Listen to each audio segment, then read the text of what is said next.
of the budget books. Ang tawag ko nito noong araw, ang 4 na libro ng APRO.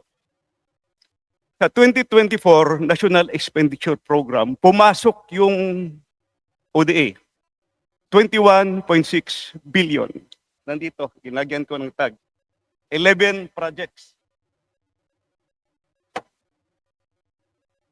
Pagdating sa GAB 1, General Appropriation Bill, white book with red letterings, pumasok din, faithful copy, 11 projects, 21.6 billion.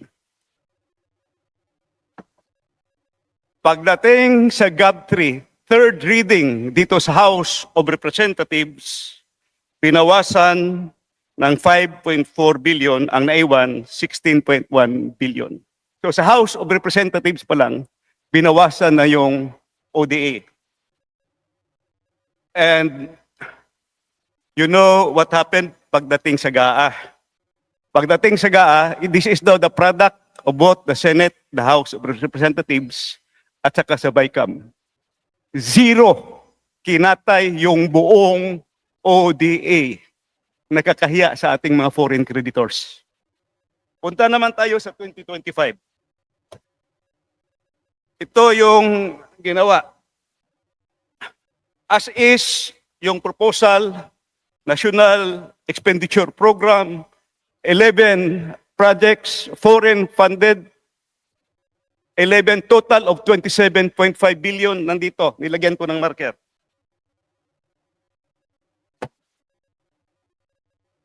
GAB 1, first reading, faithful copy, nandito yung 11 projects.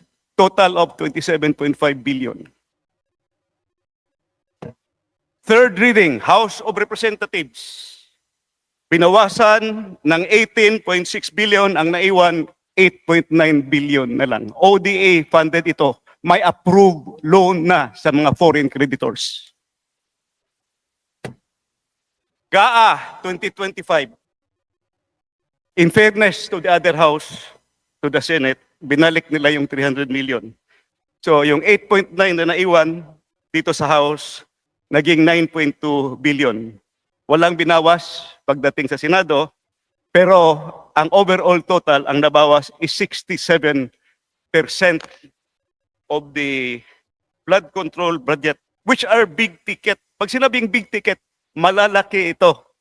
These are the, kumbaga, super highway, dito dadalo yung maliliit. So what happened to the ODA projects? It's very simple. Tingnan nyo lang. Nawala yung big ticket projects at nagsusulputan na parang kabuti yung maliliit na projects. Makita nyo yan sa budget. In other words, gitchap-chap yung ODA foreign funded projects pumunta sa maliliit na mga proyekto. So, sino ang members ng chap-chap gang dito? So, I have 3 questions for DPWH. First question ko, kung natuloy sana itong mga proyekto, 2 taon yung 2024 zero budget, reduced by 67%. Please wind up, Honorable Sir. These are very important questions, Your Honor. The public should know this.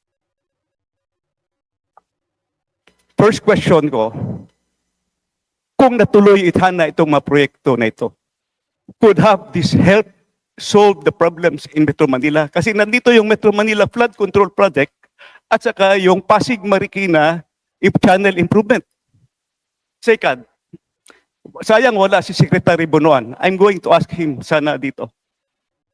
Did Secretary Bunuan reported this to the President? Kasi kung 2024 pa lang, na zero na yung ODA, sana hindi na mangyari yung 2025. Di ba? Last question para sa DPWH. Can we still avail of those loans? Kasi nagbayad na tayo ng commitment fee. So, Secretary Vincison, I know you are a finance guy also. Sayang yung long term, kaya nga malalaki yun, big ticket, long term project. Saka ito may study talaga, kumpleto. Pwede ba natin i-reavail yun? At saka yung maliliit na project, yun na lang gawin nating Government of the Philippines counterpart. I hope we can do that. So, yun po, yun lang po ang matanong ko. Sana meron pa akong isang question